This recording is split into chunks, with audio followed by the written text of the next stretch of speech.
Bismillahirrahmanirrahim.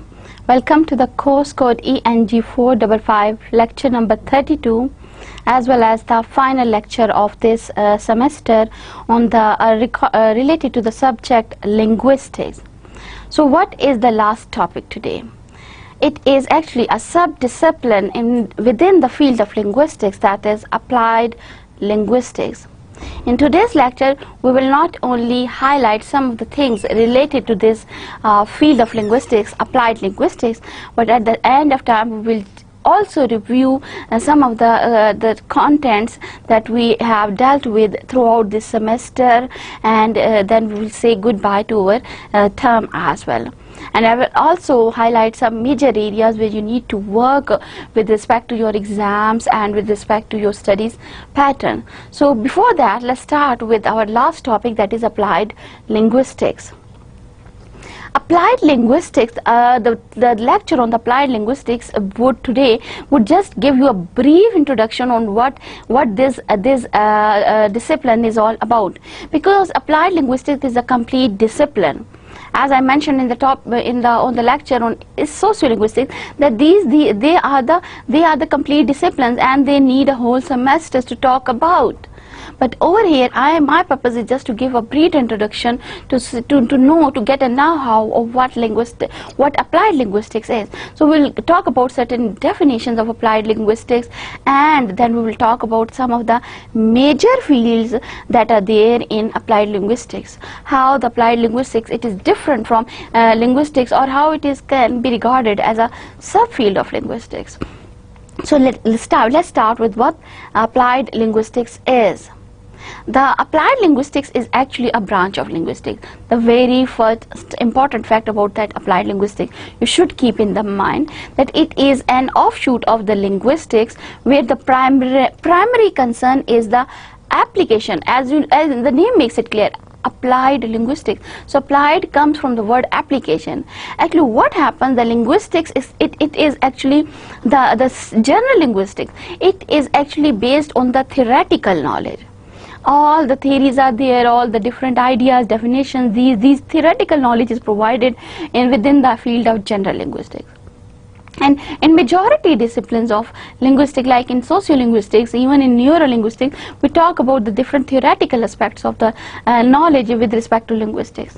But when we use this knowledge, theoretical knowledge of linguistics, and apply that knowledge to explain or to do something, to explain certain method or to explain certain phenomena, then this becomes the field of applied linguistics. So what is applied linguistics? Using the theories from linguistics and applying them to other different disciplines. Now the other disciplines cannot be only of linguistics. Any other discipline, and usually in applied linguistics we apply the theories of the linguistics for language issues, especially in ELT, English language teaching, as well as in English language learning issues. We will apply the different theories. For example, the first language acquisition theory and second language learning theory, they will talk about the problem that the second language learner they would face while acquiring a second language, or then the other areas of experience where the problems are. These theoretical knowledge can also help the teachers to improve their methodologies of teaching. So again, the linguistics knowledge it is practically applied in the field of applied linguistics, and that is what applied linguistics is all about. Applying the theoretical knowledge of linguistics to other areas of knowledge, to explain other methodologies, to explain other phenomena related to other disciplines, or even the linguistic subject. You make but the practical use of linguistic knowledge. The history of this term applied linguistics, this term applied linguistics is actually an Anglo-American coinage. The Anglo-American tribes they actually coined this term applied linguistics, and this was founded as a discipline at University of Edinburgh School of Applied Linguistics in 1956. So in the beginning era of linguistics, it was realized that there are certain areas of linguistics which could be applied to talk about certain phenomena. And when we talk about certain phenomena, they specifically they introduced the discipline of applied linguistics, and the University of Edinburgh, and where a special school of applied linguistics was introduced as a separate to talk about this discipline separately. Then after that, in 1957, the Center of Applied Linguistics was also established in Washington, D.C. So because with the research, with the practical importance of knowledge about linguistics, this thing became very popular. The people, they realized the importance of this discipline. So this discipline was introduced into various parts of the world. So first in Edinburgh University, and then later on the specific institute for applied linguistics was established at Washington. Then this applied linguistics AL use was theoretical linguistics propagated by those who clearly wanted to be known as scientists and not as humanists. Now the thing is, when you talk about general theories within the linguistics, this general linguistics fall into the category of humanities. Do you know the classification of different subjects, disciplines with different categories like arts and humanities, mathematical sciences, natural sciences, environmental sciences, social sciences? These different subjects. So basically, in beginning, when the study of language, a scientific study of language idea was introduced, but still the scientific word was used, but still this discipline was kept in the category of arts and humanities. Now the people who wanted to not to be the part of this arts and humanities group, that they want to be enrolled into the sciences group, to show the world that linguistics is not a purely theoretical knowledge. Linguistics is also a science. We can make use of it. So they introduce this idea of applied linguistics to include it as a discipline within science. Then this applied linguistics in the past based itself on the findings of theoretical linguistics. Now look at over here, by the time applied linguistics has broadened itself as to make use of many sciences in language teaching, like now look at the various disciplines. What are the disciplines that are shown over here? Sociology, logic, mathematics, computing, statistics, psychology, literature, anthropology, translation, philosophy. All these disciplines, they are linked with linguistics through the channel of applied linguistics. Now we can use the knowledge of general or pure linguistics to describe certain things in sociology, to maybe in the subject of logic, maybe even in the subject of mathematics and computing and pure sciences. We can use the knowledge of the linguistic subject. So this way the applied linguistic, it becomes interdisciplinary, because it takes into account the different areas of knowledge with respect to the linguistics as a subject. So this way the applied linguistic idea, it was broadened by the people, the proponents of this applied linguistic field. Then later on we will come to know that applied linguistics covers two main points. Yes, it is true that it can be that it can compass, it can talk about so many other disciplines, but the two major areas, the two main points in applied linguistics are: number one, the study of second and foreign language learning and teaching. You know, this 20th, 21st century came up with a rapid increase in learning tendency of second language. The idea of second language, it has got promotion with this within this global world.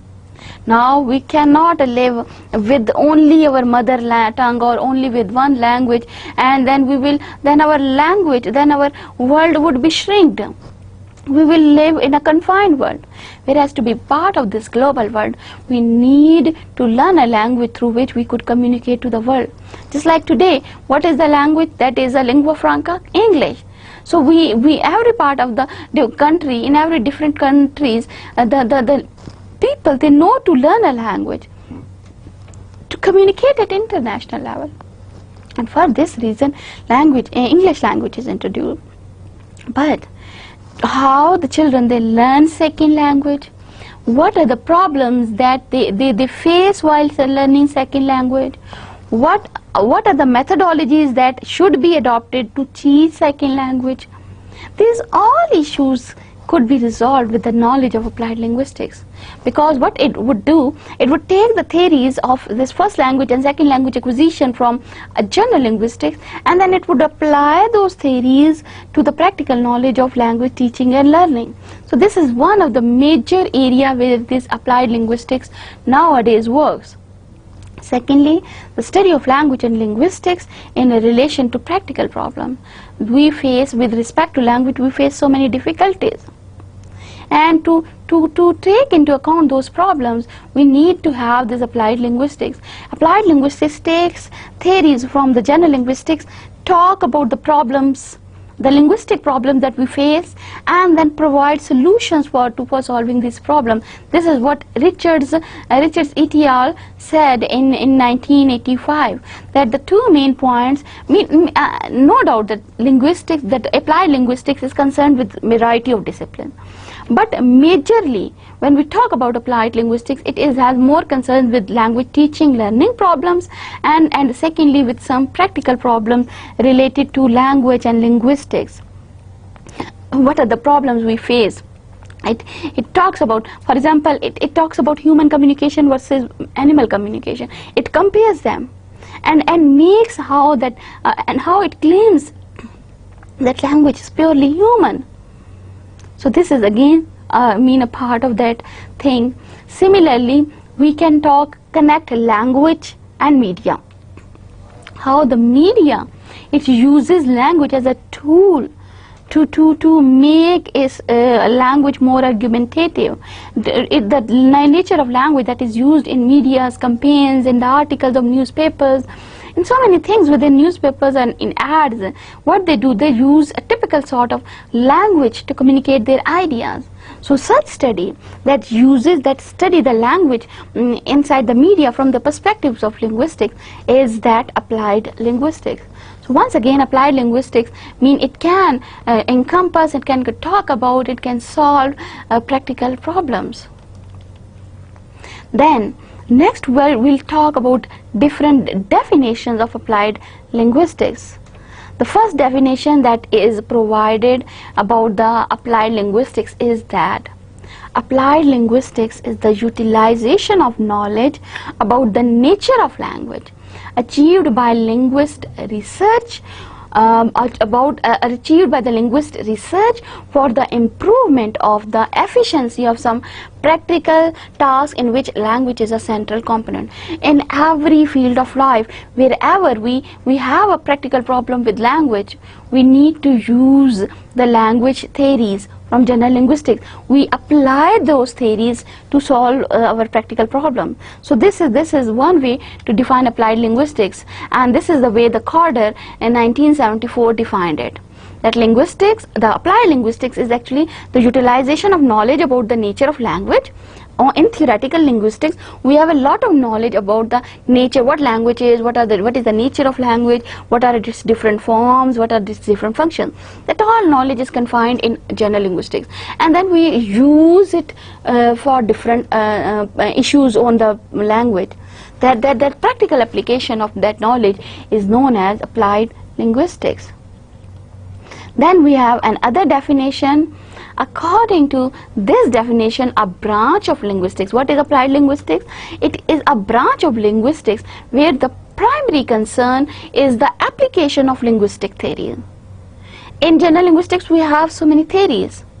In general or in neurolinguistics, in sociolinguistics, in computational linguistics, we have so many theories about the nature of language, about what language is, about the methods and findings of elucidation of language, how we can analyze language, how we can talk about language. All these theories are there, all these information is already there. Now when we use this knowledge to talk about the problems which have arisen in other areas of experience, that because language is not only in the field of linguistics, it is in so many areas. So this was the definition that was provided by David Crystal in 1985. That in applied linguistics we takes the theoretical knowledge of language, about the nature of language, about the issues of language, about the analysis of language, about the structure of language, about even the functions of language. We use all these different theoretical knowledge to solve the problems related to the field of linguistics, related to the issues that are related to language. That is what all applied linguistics is all about.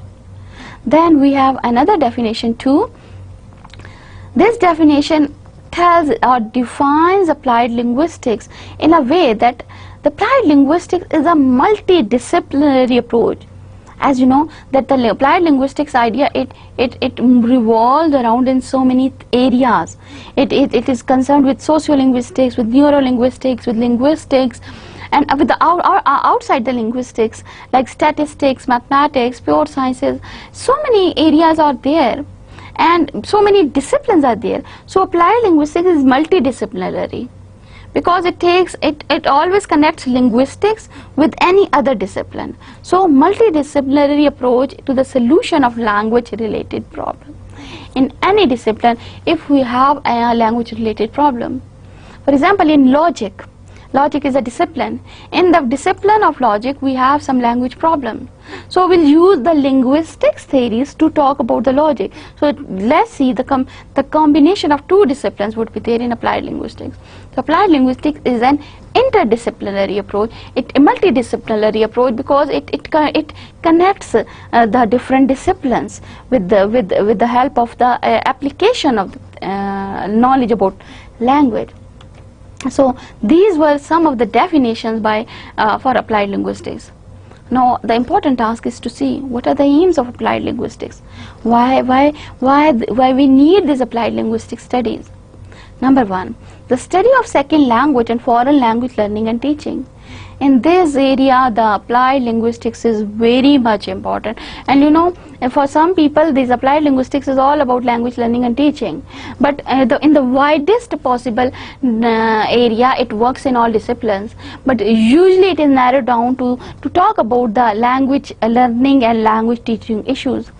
For example, when children they learn second language, what are the problems they face? What are the problems they face at phonological level? Because the different sounds in different languages, they are different. So how they cover this problem?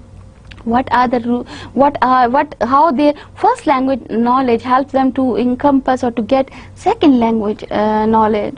If they are similar, first language and second language in their some aspect, then how this second language learning would become easy. And if it is in contrast, then this process would become difficult. These all things are explained with the help of applied linguistics. We take the theories from general linguistics, we use them to explain these phenomena. Then if the second language learners they face certain difficulties, then what are the different methodologies that we should use to solve these problems? So again, there's that EFL or ELT is very much connected with this, with the help of this applied linguistics. Then investigating problems related to language learning and teaching to find some practical steps to solve these problems. Again, all about ELT and EFL. How we can talk about different problems that arises in EFL, how we can explain the nature of those problems, how we can present some strategies to solve these problems.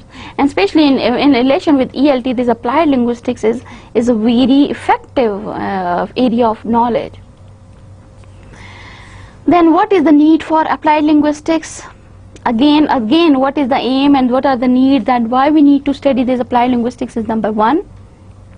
The importance of applied linguistics lies in the significant role it has in solving language-related problems. All the language-related problems, they are solved with the help of this subject. For example, as I told you, not only in ELT, EFL, how to understand that how the media captures, how the advertisement they attract the audience by making use of certain typical types of adjectives. Bombastic, fantastic news, come first, get first, uses different slogans, making uses of rhyming scheme, so many techniques they use. And these techniques, the study of these techniques would be mean only and only when you have the knowledge of linguistics, and you use that knowledge to study media language. So this way you study about the language related problem. This way applied linguistics works. The second need for applied linguistics is that it is very important, crucial to human lives, because without language, the language is the biggest human need. Do you have an idea what kind of world we have without a language? A silent world. No communication, no interaction. So what would be the future of that world? Definitely impossible to think about that. So that's why the language is a crucial to human lives. Without language, most important activities will be inconceivable. And if those activities would be inconceivable, it means that we need to learn, we need to have the knowledge about language. We need to have not only the knowledge about language, actually the practical knowledge about the language that comes through the applied linguistics. Then throughout the history and across the world, people have been using language to communicate. Yeah. Since the beginning of human civilization till today, language is used as a tool to communicate. So how we can leave this tool, how we can forget about these, how we can be only interested in mathematics and statistics and in sciences, in biology, in chemistry and physics, neglecting the basic need of human being, that is language. Without language we cannot even get the knowledge about other disciplines as well. So that's why language study is very much important. Then people need to investigate and understand the facts of language use, to organize and formalize what they know and to subject their knowledge to rational consideration and critical analysis. They should get some knowledge about the nature of language, how it can be practically used to achieve certain effects. For example, the people in media, they are very interested in learning the art to use language. In the organizations, when they held a meeting, they used a specific art of language to convey their meanings. In the big seminars, they use the art of speaking language. They use typical word of language, typical type of language to create an impact. So to create that impact, you should have the knowledge about language, the practical knowledge about the language. And only by doing so, people will be able to set out the options for action and reasoning behind them. Now, what are the questions? We talked about what applied linguistics is, what are the aims of applied linguistics, and why we need applied linguistics. Now, some of the questions that applied linguistics asks. What are these questions? When you are, getting into the field of applied linguistics, what are the questions you are interested in, you would be interested in? These questions include how language best be learned and taught. As a teacher, I would be very interested to know that how can I teach my children English language in a way that they just get it. Especially in Pakistan, we have so many problems. We learn language, but still, if you go a matric student, he receives knowledge, language learning training from class 1 to 10. He talks about he learns English language, but at the 10th class matric level student, just talk to him in English. He won't be able to answer in English. They have some problems. What are those problems? With the help of applied linguistics, I can ask these questions, and I can then, when I would ask these questions, then I would be able to answer them. Secondly, what social factors affect language learning? If you remember, in sociolinguistics, we talked about that there are the different social factors that affect language learning. For example, the role of parents is one important social factor. The students, they are coming to school for learning English language, going back to home, communicating with parents in Punjabi and Urdu. And the people, they are not at all providing them any feedback for communicating in English language. So this way, these things creates a problem. That's why these children, they do not become a fluent speaker of that English language. Or there can be other social factors. that maybe the language, this English language, for example, I'm not, please, I would request, do not take it as a criticism on any sort of community. I'm just presenting a view. For example, so I would stress on the words for example. In a strict Pashto community family, and they are very conservative, so they won't allow the children to communicate and to speak English and to learn English. So again, the social factors that are making the children stopping to learn that language, or stopping to get the fluency in that language from their homes. Again, another social factors affecting this language learning process. Then how can technology be used to contribute to the effectiveness of language teaching and learning?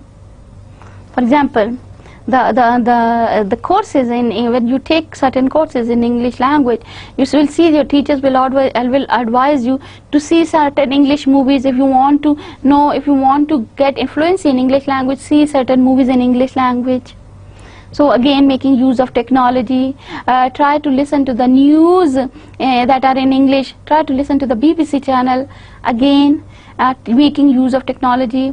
Or he would ask you to get more knowledge on language, just Google it, again getting a language knowledge from the technology. And applied linguistics do ask this question, that how we can make an effective use of technology for language learning and language teaching as well. How we can use this technology for language teaching? We can use multimedia presentations in our classroom, and we can use certain audio-video devices in our classroom to give children a better understanding of that second language. And another question that is posed by this applied linguistics is that what are the related problems associated with language disorders? Now, moving from ELT to neurolinguistics, you know, when the people they suffer from language disorders. Have you ever observed a person stammering around you? Wo, me. Mean they cannot communicate properly. They stammer. So this is some sort of a language disorder. They have actually problems while using the language.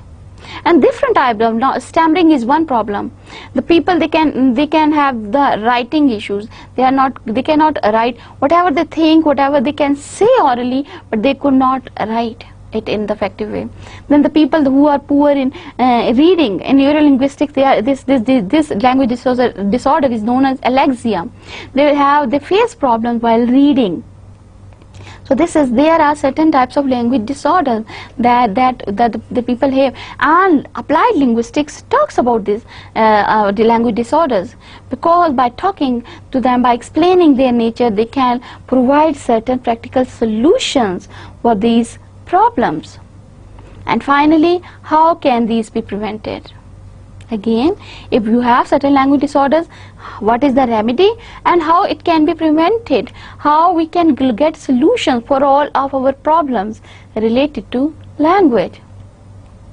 So another thing that I would like to discuss before ending on applied linguistics is that major branches of applied linguistics.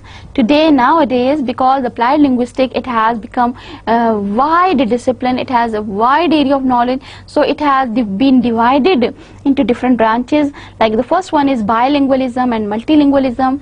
You study the linguistic issues with respect to communities where there are two languages are spoken, like bilingualism, and to the communities where more than two languages are spoken or used, like multilingual societies.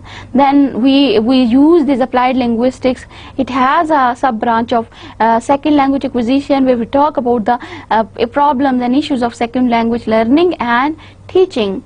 Then we have contrasting linguistics. When we contrast the different areas of knowledge within the linguistics, we use the applied linguistics. Then we have conversation analysis.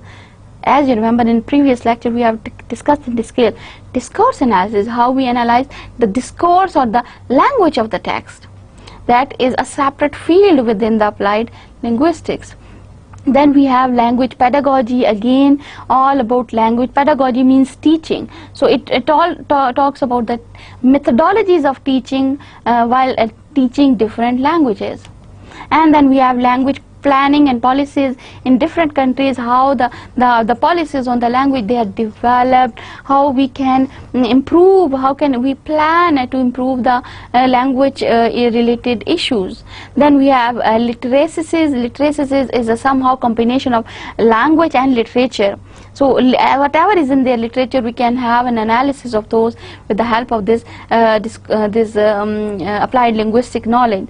Then lexicography, a branch of knowledge in where we talks about the words and we study word, that is also a branch of applied linguistics. We have language assessment, how to assess language, I mean how you can assess the language as weak or poor language or as strong language, not definitely as good or bad language, but good bad we can usually use these words to but not that in the sense that traditional grammarians use. Okay, this good and bad sense of language means the grammatical or ungrammatical or meaningless or meaningful types of differences. So that language, we can assess language with the knowledge of applied linguistics. And then discourse analysis, of course, conversation analysis is a sub branch of discourse analysis. And then we have translation. While translating from one language to other language, what are the issues that we will face, what are the problems that are created, this all is dealt in applied linguistics. Then we have pragmatics. Definitely pragmatics, the study of language in relation to context or the intended meanings of speaker. This pragmatics does not talk about the meanings contained within the words or sentences, beyond that level. And then this way the applied linguistic it talks about pragmatics as well. And then we have finally computer mediated languages. Mean when you use computer mediated communication, you communicate with the help of computers, what are the problems, there are the issues that arise. This is again the concern of applied linguistics. So some of the areas that are related to applied linguistics, as you can see from the figure, speech, the practical application of the knowledge in applied linguistics is used in speech therapy. From general linguistics, you talk about the language disorders. You take the language disorder theories, you apply them to improve the speech of the people who are suffering from these language disorders. And this procedure is known as speech therapy. For in speech therapy, we need this knowledge of applied linguistics.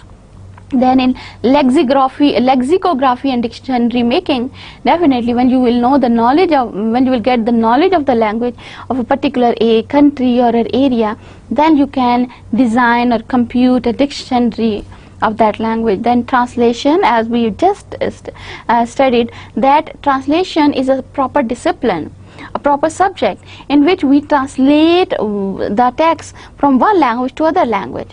So, but what are the problems that are there, and how we can solve these problems related to translation, that falls in the category of applied linguistics.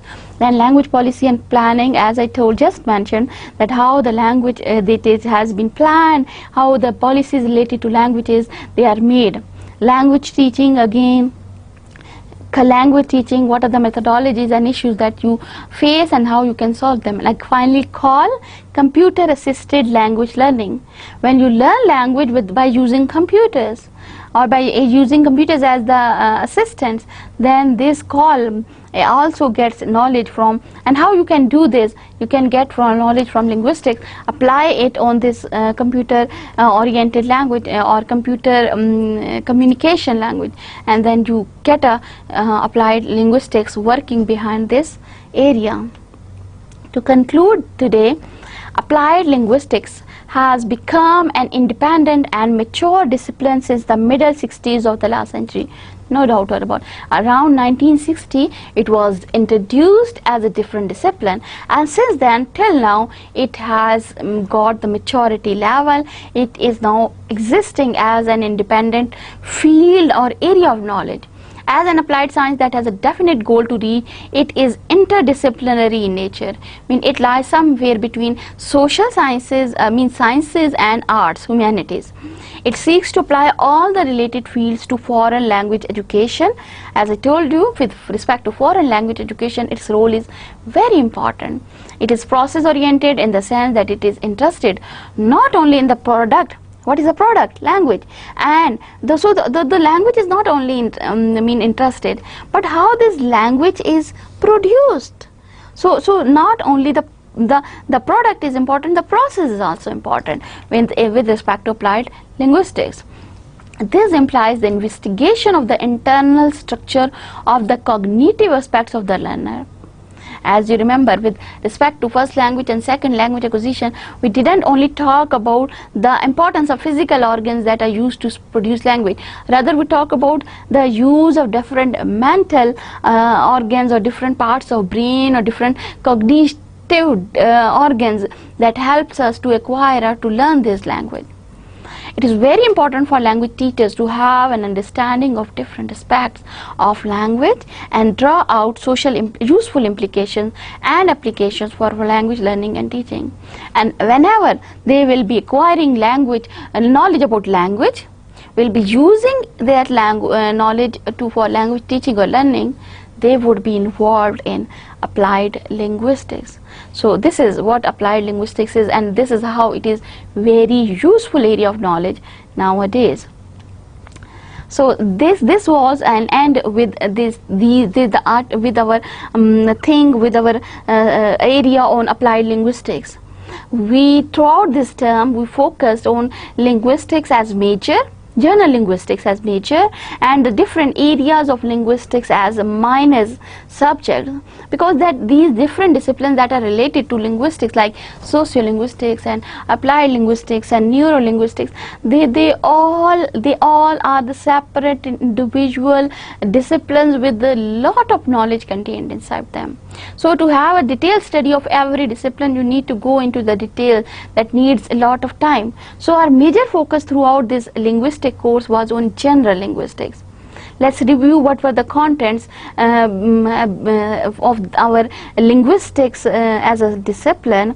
So it's end of term, so I would like to communicate the course outline that we including the topics that we discussed throughout this semester. Before discussing these contents, I would like to suggest you, while preparing for your exams and tests, your focus should be on the material that is provided by me. I've tried my level best that you get enough knowledge on a subject, and I usually embedded it in my lectures through the help of these presentations, and whatever is written on these slides, it provides a comprehensive detail on that subject. So if you are preparing a topic with exams point of view, I would suggest you that my lecture, this detail on the slide, that would be more than enough for you to prepare. But still, extra reading is more than welcome. If you want to read more on these topics, you can consult on the books that I have cited and the internet resources that I have cited that are provided to you with this course outline. You can use them, you can read about them, but try again to focus on these things with related to in relation to the lectures, because they would provide you a comprehensible knowledge. So prepare for your exams with these topics that are covered during this semester on linguistics. And this semester on linguistics, as it was a linguistics first part known as linguistics 1, so I tried my level best to focus more on general areas of linguistics, that is general linguistics. We talked about the theoretical perspectives, different theories, different ideas, different areas of knowledge that are there with respect to this general linguistics. So not about much about applied or any other field of linguistics. So let's see on the list of the topics that we have covered with a brief introduction. We started with introduction to linguistics. In my first lecture, that was a comprehensive lecture in which I talked about what is this subject of linguistics is. and I provide you a contrastive view with starting with what linguistics is not, what are different misconceptions about this discipline, and I use the David Crystal book What is Linguistics to deliver this lecture on Introduction to Linguistics. And in our first lecture we discuss these both topics, Introduction to Linguistics, how the linguistics it is different from the existing areas or disciplines that study language, as well as we compared modern linguistics with traditional grammar approach, that in what areas and how the this modern linguistics is very different from the existing traditional grammar approaches. Then our next lectures we talked about in detail about what language is actually, what are its different forms and its functions, because language has so many definitions, all of them, some similarities are there, some controversies are there, but we tried to encapsulate to get a brief idea of what language is. And because the language it has not only form and structure, but it has also meanings and functions. So the language with form, meanings and function, that all was covered in our second lecture. Then after that in our next lecture we talked about human communication versus animal communication. We talked about Charles Hockett design features. We talked about around 15 features. Some were, majority of them were from Charles Hockett design features, and some were extra. These design features, for every design feature we compared animals with the human beings, and we tried to get an idea that how the human communication can be regarded as a language, and why the animal communication cannot be regarded as a language. We discussed that things in detail. Then we talked about levels of language, and with respect to levels of language I introduced the bottom-up approach, that how from the smallest particle in language, that is a sound, we move towards the higher levels that are the pragmatics, the meaning factor. So that bottom-up approach introduced certain levels, and all of these levels which were introduced from phonetics, phonology, morphology, syntax, semantics and pragmatics, all these 6 branches was covered in 15 to 16 lectures in detail.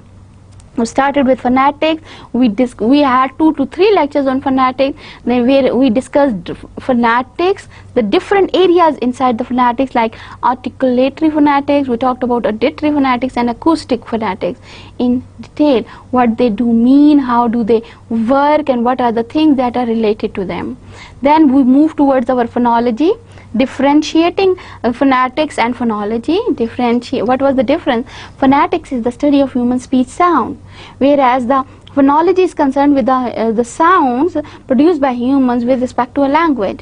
And within phonology we talked our focus, the English language, we talked about the places of articulation, the manner of articulation, vowels and consonants, that how the English language it has 44 sounds, and in that 44 sounds what are the vowel sounds, what are the consonant sounds, how these sounds are produced, how these sounds are different from each other. And we ended up a lecture on phonetics and phonology with phonetic transcription that you should get, and I would suggest you to get some practice of phonetic transcription, that how with the help of these international phonetic alphabets or English phonetic symbol, how you can transcribe different words. For example, how you can write a word shop with phonetic symbols, because as I told you, this information was related in very important in dictionary use or into getting the correct pronunciation of the words. Then we move towards the morphology. In morphology we discussed in detail what morphology is, what are the different morphological features, what is a morpheme, what are the different types of morphemes, that are allomorphs, what are in so many, whatever was related to morphology. Then we move to syntax, the biggest area that we dealt with, syntax and syntactic analysis. They together combined almost 5 lectures, and that what all about the paradigmatic view and syntagmatic view of syntax. What is syntax? The study of sentences. And in paradigmatic view we talked about the different components that create sentences, like phrases and clauses, and we differentiated what a phrase is, what are the different types of phrases. Then we talked about clauses, the types of clauses, and finally sentences. So that was the paradigmatic view, and then we moved towards the another part of the syntax, that was the syntagmatic view. And very related to that syntagmatic view of syntax, we focused on syntactic analysis. We almost used 7 type of approaches to perform syntactic analysis, like we used immediate constituent analysis, ultimate constituent analysis, Chomsky transformational generative grammar, phrase structure grammar, case grammar, stratificational grammar, and technemics as well. We used all these 7 approaches to analyze sentences. And again, you need to practice how with the help of these several analysis procedures you can analyze sentences. This is going to be the practical part of your knowledge, that how, for example, with you take a sentence and try to analyze it by using different approaches. That would help you to prepare for your exams. Then we studied about semantics, again divided into 2 parts, dividing semantics into lexical semantics and sentential semantics. Lexical semantics, that how we get meanings out of the words, and sentential semantics, how we get meanings out of the sentences. And as these meanings are already not contained inside the words and sentences, so we talked about the pragmatics, that how the pragmatic knowledge gets you to understand, to get the meaning of the text or of the words or of the sentences. And with this relation to the pragmatics, we talked about certain a few beginning ideas about discourse analysis is. Then again we had another lecture after covering all levels of language. We had a recap lecture on levels of language, where the new thing was that we talked about the theories, the origin theories of language. After that we moved towards the language development process, and there were 3 lectures. The first one was language development in children, second one was first language acquisition and theories, third lecture was second language acquisition and theory. So all these lectures, 3 lectures, they are interrelated, they were interconnected.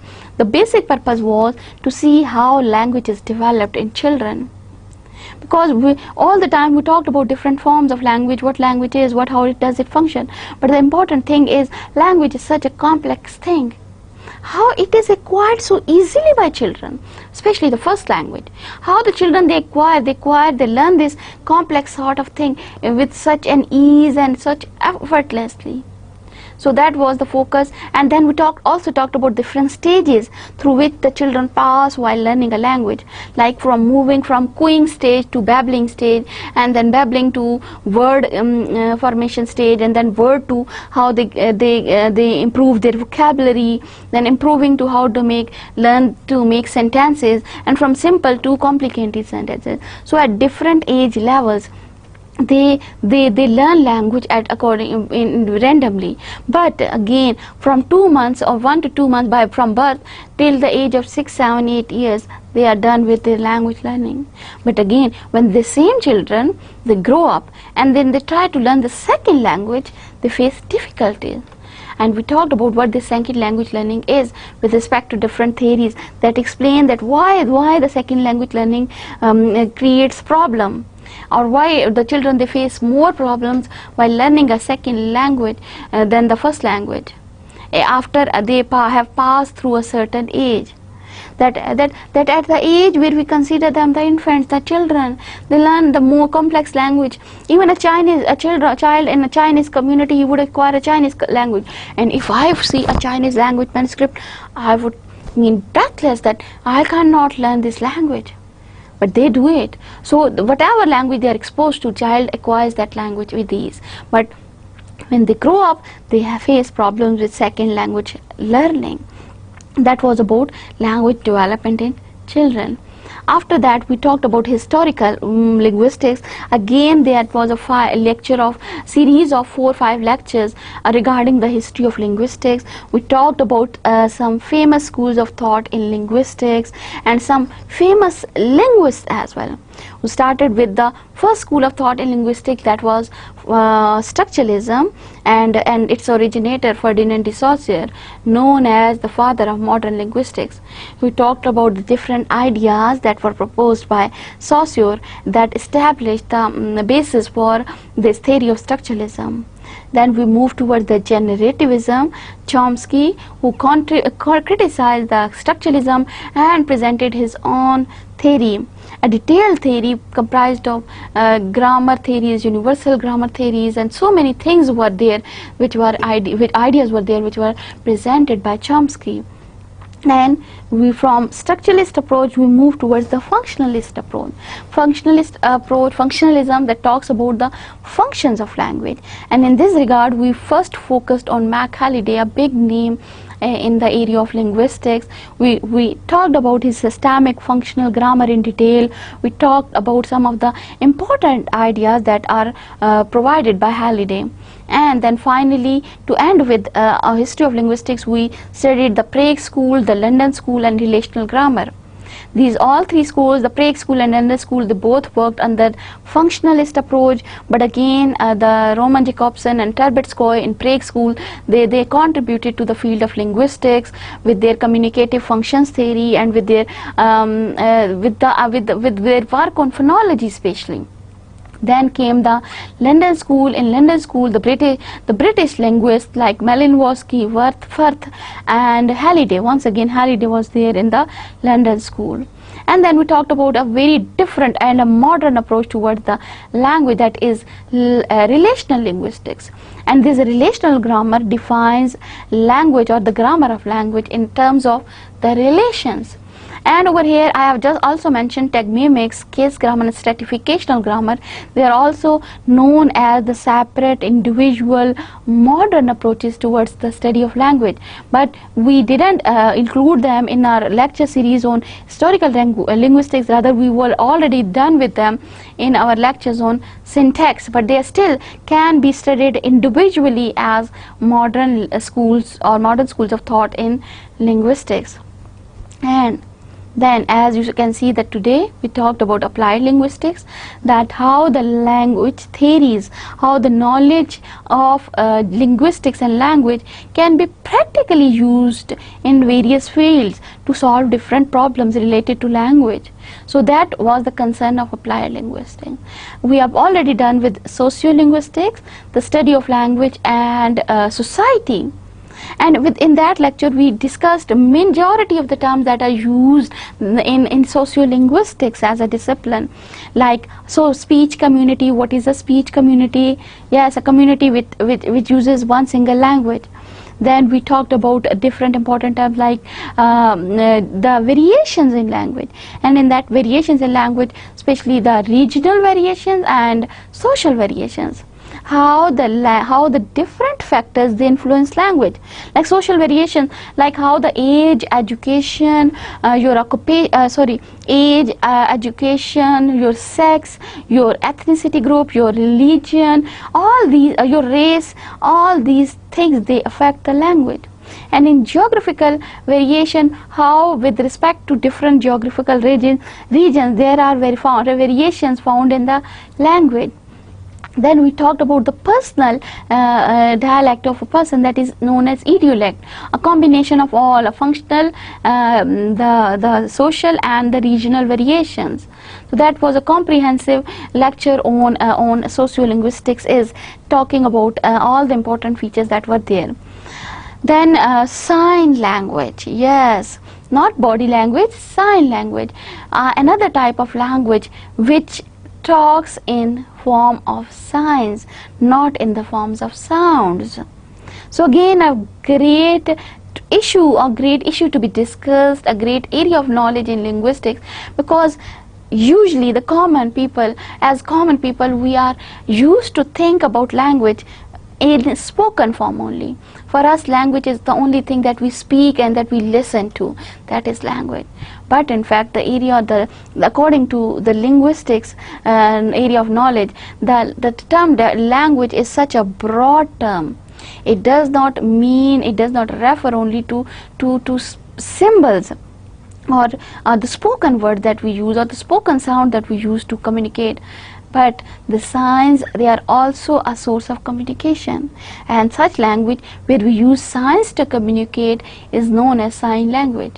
and the sign language was primarily focused with reference to American Sign Language, how the Americans, they have developed a proper sign language with proper grammar, with proper structure, with proper features. This is just like a proper standard language which is used in America and Canada, and it is the fourth most spoken language in America.